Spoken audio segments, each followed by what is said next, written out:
여러분, 혹시 이런 경험 있으신가요? 자식들이 당신의 말을 귀담아 듣지 않습니다.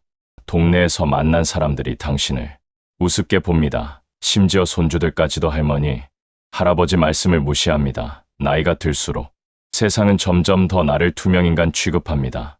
분명 평생을 성실하게 살아왔는데 말이죠. 오늘은 조선시대 최고의 지성, 다산, 정약용 선생이 남긴 가르침을 통해 어떻게 하면 품격 있고 존중받는 노년을 보낼 수 있는지 말씀드리겠습니다. 22분이 조금 길게 느껴지실 수 있지만 이 영상 하나가 여러분의 남은 인생을 완전히 바꿀 수 있습니다. 끝까지 함께 해주시기 바랍니다. 첫 번째 비밀, 태도의 힘. 첫 번째 비밀입니다. 남이 나를 함부로 대한다면 그건 내 탓입니다. 다산 선생은 이렇게 말씀하셨습니다. 남이 내게 함부로 군다면 스스로를 돌아보라. 이 말이 처음엔 기분 나쁘게 들릴 수 있습니다. 내가 뭘 잘못했다고?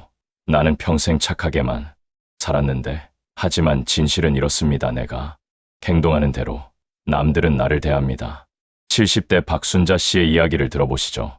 박 씨는 평생 남편과 자식들 뒷바라지만 하며 살았습니다. 자신은 항상 뒤로 물러나고 가족들 먼저 챙기고 그렇게 40년을 살았더니 어느 순간부터 가족들이 자신을 당연하게 여기기 시작했습니다. 엄마는 괜찮지, 할머니는 어차피 할 일도 없잖아. 박 씨는 상처를 받았습니다. 하지만 다산 선생의 가르침을 접하고 깨달았습니다.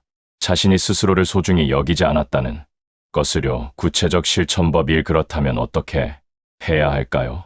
다산 선생은 명확하게 말씀하십니다. 나에게는 남이 범접할 수 없는 당당한 기상이 있어야 한다. 당당한 기상이란 거창한 게 아닙니다. 아침에 일어나서 거울을 보십시오. 구부정한 어깨를 펴십시오. 눈빛에 힘을 주십시오. 작은 것부터 시작하는 겁니다. 며느리가 반말을 한다면 며느리, 나는 내 친구가 아니란다. 존댓말을 써주렴. 이렇게 부드럽지만 단호하게 말하는 겁니다. 손주가 할머니를 무시한다면 웃어 넘기지 마십시오. 할머니는 내가 그렇게 말하니까 마음이 아프구나. 감정을 솔직하게 표현하십시오. 다산 선생은 이렇게 강조하셨습니다. 상처받았다면 무심코라도 웃지 마라. 무례한 사람에게는 제대로 대응해야 다음번에 그런 일이 발생하지 않습니다. 두 번째 비밀. 말의 품격. 두 번째 비밀은 말입니다. 나이가 들면 이상하게도 말끝을 흐리게 됩니다. 그게 뭐냐면 저기 그러니까 왜 그럴까요? 자신감이 없어지기 때문입니다. 세상이 자꾸 노인을 무시하니까 자신도 모르게 움츠러드는 겁니다. 다산 선생은 말씀하셨습니다. 말끝을 흐리지 마라. 말끝을 흐리면 상대는 내게 자신감이 없다는 메시지를 받는다. 김영희 씨, 68세. 여성분의 경험입니다. 김 씨는 동네 부녀회 모임에서 항상 의견을 말하다가 중간에 그만뒀습니다. 제 생각은 좀 뭐 그렇고 아무튼 그러자 사람들은 김 씨의 의견을 무시하기 시작했습니다. 하지만 어느 날부터 김 씨는 변화를 시도했습니다. 제 생각은 이렇습니다. 우리 동네에 공원이 필요합니다. 이유는 세 가지입니다. 명확하게 끝까지 말하기 시작했더니 사람들의 태도가 완전히 달라졌습니다. 실전 대화 기술. 여기서 잠깐 구체적인 대화법을 알려드리겠습니다. 상황 1. 자식이 엄마는 몰라 라고 할 때 잘못된 반응. 그래, 엄마가 뭘 알겠니? 미안해. 올바른 반응. 내가 세상 물정을 다 아는 건 아니지. 하지만 내 엄마로서 너를 걱정하는 마음만큼은 확실하단다. 상황 2. 친구들이 당신의 의견을 무시할 때 잘못된 반응.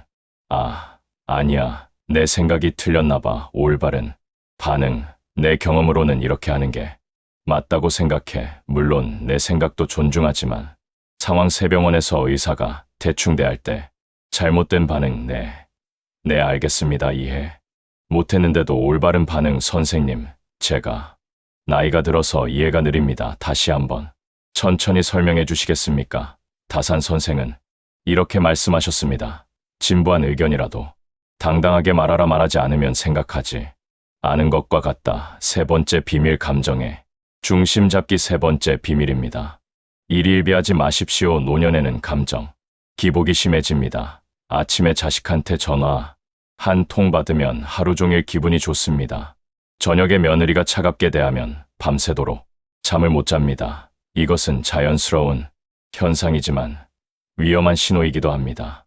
다산 선생은 이렇게 가르치셨습니다. 세상을 다 얻은 듯 날뛰지 말고 세상이 다 끝난 듯 한숨 쉬지도 마라. 바다를 생각해 보십시오. 파도는 거칠게 일렁이지만 깊은 바다 속은 언제나 고요합니다. 우리도 그래야 합니다. 표면은 흔들려도 마음 깊은 곳은 평온해야 합니다. 실천 방법. 감정의 중심을 잡는 구체적인 방법입니다. 첫째, 아침 루틴을 만드십시오. 매일 아침 6시에 일어나십시오. 창문을 여십시오. 깊게 23번 쉬십시오. 오늘도 내게 주어진 하루에 감사합니다. 라고 말하십시오. 이것만으로도 하루의 감정 기복이 50% 줄어듭니다. 둘째, 감정 일기를 쓰십시오.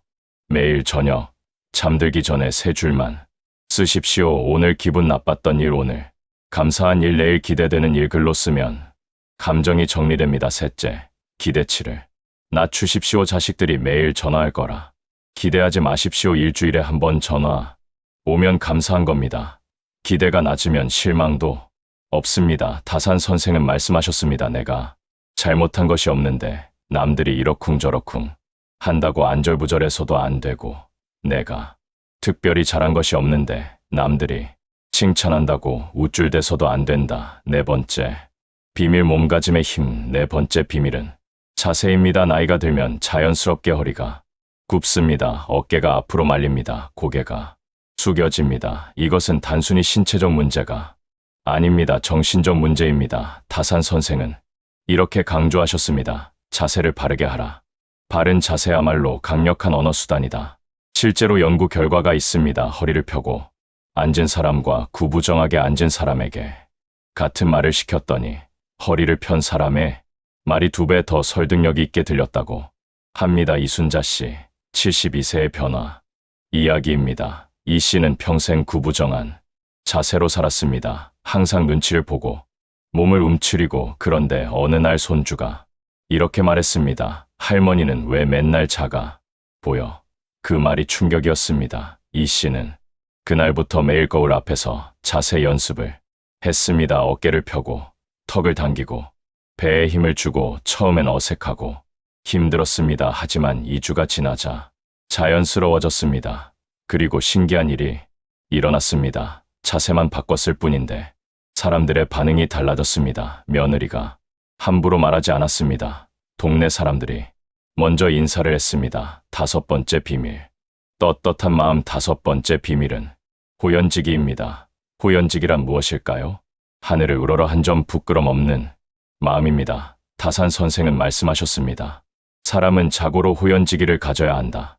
호연지기가 사라지면 그 사람의 인생은 그때부터 힘들어진다. 노년에 가장 무서운 것이 무엇인지 아십니까? 가난도 질병도 아닙니다. 부끄러움입니다. 자식들에게 손 벌리는 부끄러움, 젊은 사람들에게 무시당하는 부끄러움, 세상에 쓸모없는 존재가 된 것 같은 부끄러움. 하지만 다산 선생은 말씀하십니다. 재산이 없어도 떳떳한 마음을 가질 수 있지만 떳떳한 마음이 없으면 재산이 있어도 탐욕스럽다. 박철수 씨, 75세의 이야기입니다. 박 씨는 평생 성실하게 일했지만 노후 준비를 못했습니다. 퇴직 후 경제적으로 어려워졌습니다. 자식들에게 손을 벌리고 싶지 않았습니다. 창피했습니다. 하지만 박 씨는 생각을 바꿨습니다. 나는 평생 정직하게 살았다. 남을 해친 적이 없다. 세금도 성실히 냈다.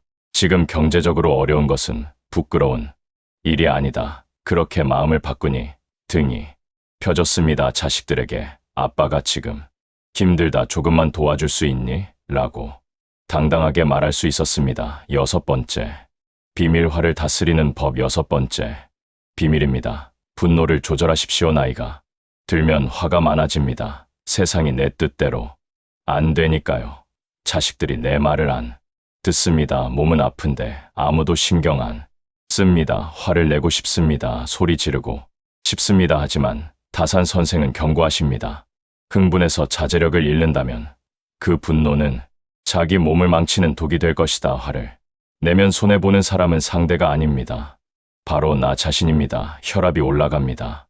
심장이 빨리 뜁니다. 밤에 잠을 못 잡니다.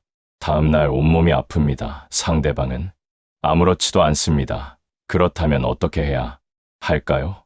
화가 날 때 실천법 1단계. 심호흡을 10번 하십시오. 천천히, 깊게. 2단계 자리를 피하십시오. 화장실이든 어디든. 3단계 찬물로 손을 씻으십시오. 물리적으로 식히는 겁니다. 4단계. 이 감정은 30분 후면 사라진다라고 스스로에게 말하십시오. 이것만 실천해도 90%의 후회를 막을 수 있습니다. 7번째 비밀. 끊임없는 성장. 마지막 7번째 비밀입니다. 다산 선생은 말씀하셨습니다. 진정한 어른이란 완성된 사람이 아니라 스스로 바른 사람이 되려고 최선을 다하는 존재이다. 많은 노인분들이 착각하십니다. 나는 이제 다 늙었어. 배울 게 뭐 있어. 천만의 말씀입니다. 80세에 스마트폰 배우는 할머니가 있습니다. 75세에 그림 그리기 시작한 할아버지가 있습니다. 70세에 영어 공부하는 분도 있습니다. 나이는 숫자일 뿐입니다. 중요한 것은 마음입니다. 다산 선생은 이렇게 말씀하셨습니다. 세월을 견디고 비바람을 버텨야 나이테가 쌓이니 조급해하지 말라. 인생은 속도 경쟁이 아닙니다. 방향이 중요합니다. 오늘보다 내일이 조금 더 나아지면 됩니다. 그것만으로도 충분히 의미 있는 삶입니다. 마무리. 강력한 마무리 메시지. 여러분 22분 동안 함께 해주셔서 감사합니다. 오늘 제가 전한 다산 선생의 가르침을 정리하면 이렇습니다. 첫째, 당당하십시오. 스스로를 소중히 여기십시오. 둘째, 말끝을 그리지 마십시오. 명확하게 표현하십시오. 셋째, 일희일비하지 마십시오. 깊은 중심을 지키십시오. 넷째, 자세를 바르게 하십시오. 몸이 마음을 이끕니다. 다섯째, 떳떳하게 사십시오. 부끄러울 일이 없으면 당당합니다. 여섯째, 화를 다스리십시오. 분노는 나를 해칠 뿐입니다. 일곱째, 끊임없이 성장하십시오. 나이는 핑계가 될 수 없습니다. 이 7가지만 실천해도 여러분의 노년은 완전히 달라질 것입니다. 더 이상 무시당하지 않을 것입니다. 더 이상 투명인간이 아닐 것입니다. 존중받는 품격 있는 당당한 노년을 보내실 것입니다. 다산 선생의 마지막 말씀으로 영상을 마칩니다. 생각하기를 포기하면 살아가는데 급해진다. 그러니 삶이 산하게 닥쳐올수록 생각하고 또 생각하라. 당장의 욕망에 휘둘리지 말고 내가 무엇을 욕망하고 있는지 스스로 돌아보라. 여러분의 남은 인생이 존중받고 사랑받고 의미 있기를 진심으로 응원합니다. 구독과 좋아요, 알림, 설정 부탁드립니다. 여러분의 인생의 작은 도움이 되고 싶습니다. 감사합니다.